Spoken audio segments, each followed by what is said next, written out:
Where do we come from and where do we go? It's a question as old as humanity itself, and different beliefs offer different answers. Some say we are created by a deity, live our lives, and then move on to eternal reward or punishment. Others, particularly scientists, argue that we begin at conception and end at death, ceasing to exist. But Buddhism takes a different approach, one that stretches far beyond a single lifetime. To better understand these perspectives, let's explore them in a way that connects with everyday experiences and practical examples. The deity explanation. Many religious traditions teach that we are brought into existence by divine will, live according to certain moral codes, and after death find ourselves in either heaven or hell, forever. But this raises questions. Why would a benevolent creator allow suffering, deformities, or infant deaths? Is it just for someone to face eternal punishment for mistakes made in just a few decades? Likewise, is an eternity of bliss truly fair compensation for a short lifetime of goodness? Consider this. Imagine a teacher who grades students based on their entire lifetime instead of one exam. Would it be fair to judge a student based solely on their first 10 years of learning and make that the final verdict? If we think of life as a school, wouldn't we expect more opportunities to grow and learn rather than an absolute final judgment? The scientific perspective science tells us that life begins at conception through natural processes. We grow, live, and then die, returning to the earth as atoms and energy. While this explanation is practical, it struggles to explain the complexity of consciousness. How do self-awareness, emotions, and thoughts emerge from simple biological processes? And what about experiences like telepathy or near-death visions, phenomena that challenge strict materialist views? Think about the feeling of nostalgia. How do memories, fragments of the past, affect our present emotions so deeply? Or consider dreams. Sometimes we wake up feeling as if we've just lived an entirely different life. Could consciousness be something more than just biology? The Buddhist view, an ongoing journey. Buddhism offers another answer. It suggests that our consciousness is not created at birth, nor does it disappear at death. Instead, it continues, carrying memories, tendencies, and traits from past lives into the next. Death is not an end, but a transition, a moment where the mind, shaped by past experiences, finds a new body and begins again. Just as a radio picks up invisible waves and turns them into music, the mind moves through space after death and is drawn to a new body, where it resumes its journey. This process of birth, death, and rebirth is known as samsara, an endless cycle driven by attachment and ignorance. Only by breaking free from these forces can one reach nirvana, a state beyond suffering and rebirth. Imagine planting a garden. The soil is rich with the past, decayed leaves, nutrients from old plants. What grows next is influenced by what came before. In the same way, our next life is shaped by our past actions and thoughts. Do we always reincarnate as humans? Not necessarily. Buddhism teaches that rebirth isn't limited to human form. Depending on past actions and mental states, one might be reborn into various realms, some pleasant, some full of suffering. Heavenly realms. These aren't permanent heavens, but states of blissful existence where beings experience comfort and joy.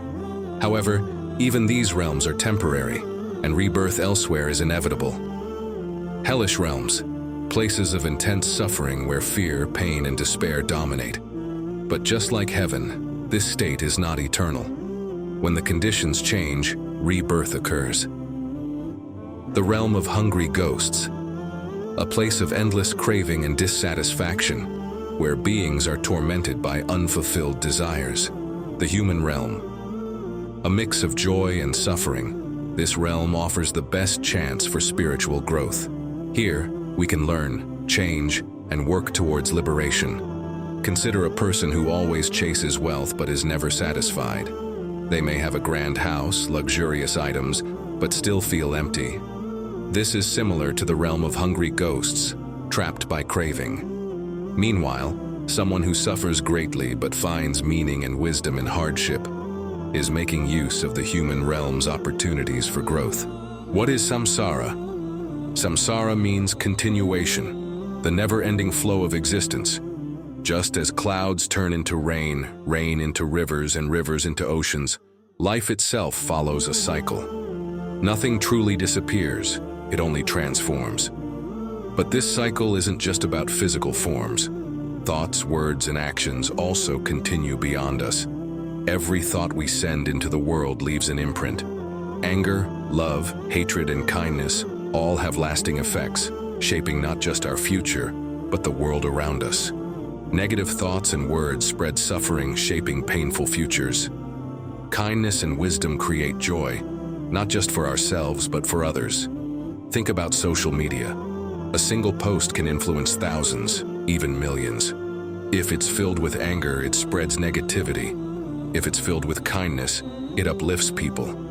This is karma in action. Breaking free, the path to nirvana. Samsara continues as long as we cling to desires, fears, and ignorance. But there is an escape. By cultivating wisdom, kindness, and inner peace, we can break free from the cycle. This is the path to nirvana, a state of enlightenment beyond suffering and rebirth. Instead of seeking temporary pleasures or fearing what comes next, Buddhism encourages us to understand life's deeper truths. Through mindfulness, compassion, and self-awareness, we move beyond samsara, reaching a state of lasting peace. Imagine walking through a chaotic marketplace filled with noise, distractions, and temptations. Now, imagine stepping into a quiet, peaceful garden where the mind is clear. That's the difference between samsara and nirvana. Conclusion. So, where do we come from and where do we go? The answer depends on how we live.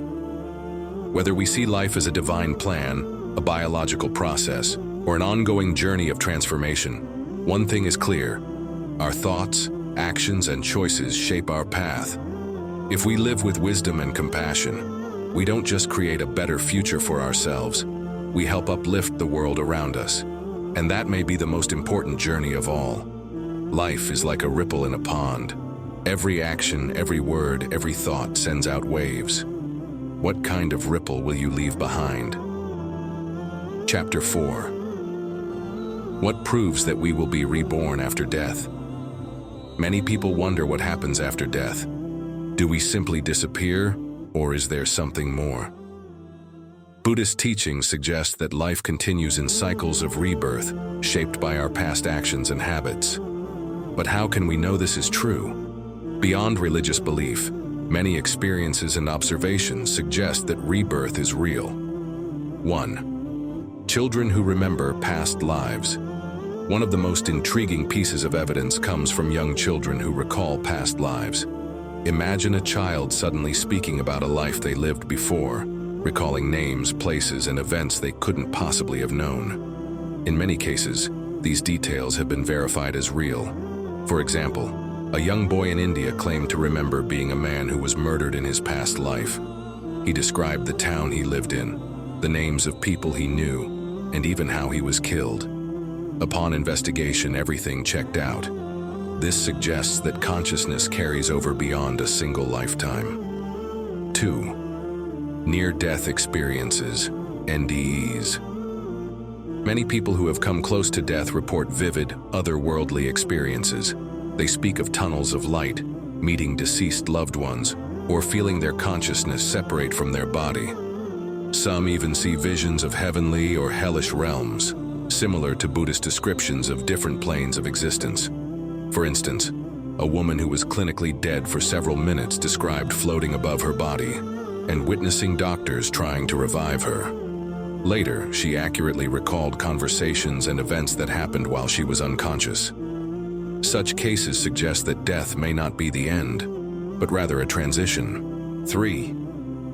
Past life regression. Through hypnosis, some individuals access memories of past lives, recalling names, occupations, and even historical events they would otherwise have no knowledge of. Researchers, including Dr. Ian Stevenson, have studied thousands of these cases. many of which include verifiable details. Could these memories be proof of rebirth? If you are skeptical, you could even try a past life regression session yourself. Many people report having vivid recollections of past lives during these sessions. Some describe living in different time periods, seeing different landscapes, and feeling deep emotions tied to experiences from another life. 4. Ancient teachings on rebirth. Buddhism, Hinduism, and many other spiritual traditions describe a cycle of rebirth based on karma, our actions and thoughts shaping our future. Buddhist monks and spiritual practitioners often claim to recall their own past lives, reinforcing the idea that rebirth is not just a belief, but an experienced reality. Take the Dalai Lama, for example. He is believed to be the reincarnation of his predecessor, and his identity is confirmed through a series of tests given to children who show signs of remembering their past lives. This process has repeated for centuries, keeping alive the tradition of wisdom passed down through rebirth. 5. Karma and the flow of life. Karma is the idea that our actions have consequences, not just in this life, but in future ones. Just as a tree grows from a seed, our current circumstances stem from past actions. If there were no rebirth, how would all karma be accounted for? The idea of life continuing beyond death makes sense when we see karma playing out over lifetimes. Think about it. Have you ever met someone who seems incredibly wise beyond their years? Or a child who seems naturally kind and compassionate? These qualities might not just be from their upbringing, but could be carried over from past lives. Similarly, people who experience unexplained fears or traumas may be dealing with echoes of experiences from previous existences. 6. Visions and mysterious memories.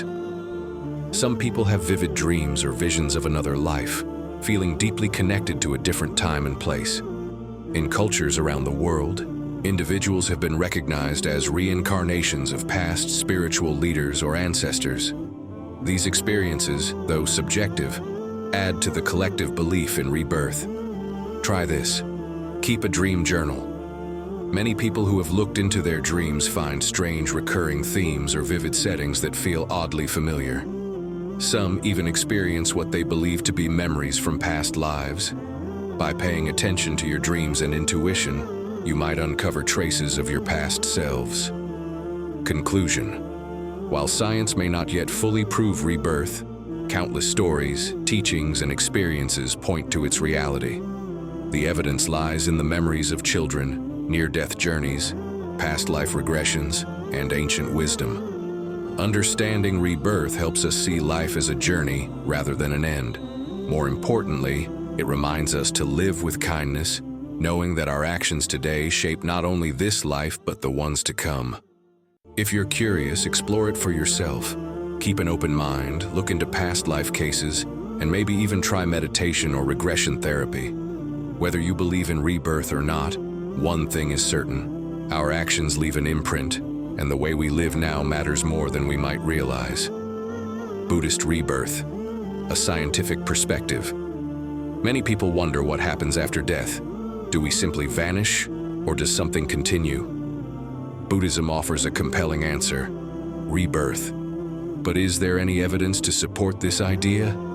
Unlike concepts of heaven or total extinction, which rely purely on faith, rebirth is backed by numerous accounts, scientific studies, and logical reasoning. 1. The mystery of past life memories. One of the most intriguing pieces of evidence comes from children who recall past lives.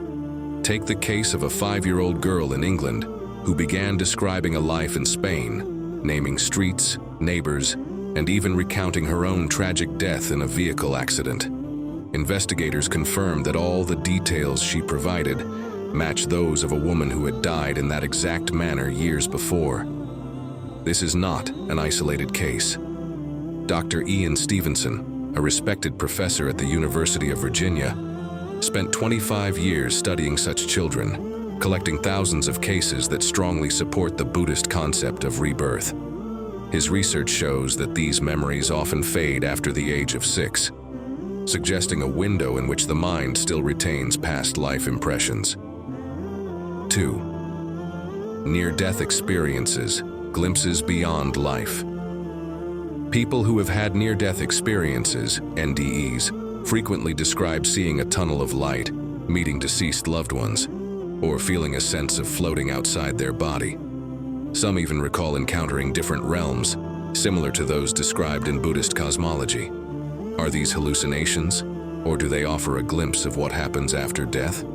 Third, skeptics and the superstition debate critics sometimes dismiss reincarnation as mere superstition. But what is superstition? The dictionary defines it as a belief not based on reason or evidence. However, reincarnation is supported by recorded cases, research, and logical analysis. If someone argues against it, they should provide logical counter-evidence rather than simply rejecting it outright. 4. Do scientists believe in rebirth? Surprisingly, many prominent scientists have found the idea of reincarnation reasonable. Thomas Huxley, a defender of Darwin's theory, believed that the doctrine of reincarnation was as logical as evolution. Gustav Stromberg, a Swedish physicist and friend of Einstein, investigated cases like Shanti Devi, an Indian girl who vividly recalled her past life with astonishing accuracy. Julian Huxley, a renowned British scientist and first Director General of UNESCO, compared reincarnation to a radio signal waiting for the right receiver, a consciousness transferring from one body to another. Henry Ford, the industrialist behind the Ford Motor Company, embraced reincarnation as a way to make sense of life's continuous learning and improvement. The power of rebirth. A life beyond one lifetime. The Buddhist teaching of rebirth is not just a theory. It is a powerful way of understanding life. It reminds us that our actions matter, not only for today, but for the future. If we make mistakes, we get another chance. If we strive for wisdom and kindness, we carry those virtues forward. Unlike a worldview that says we only live once, rebirth gives us hope, responsibility, and an opportunity to grow beyond a single lifetime. The question remains, what will you carry into your next life?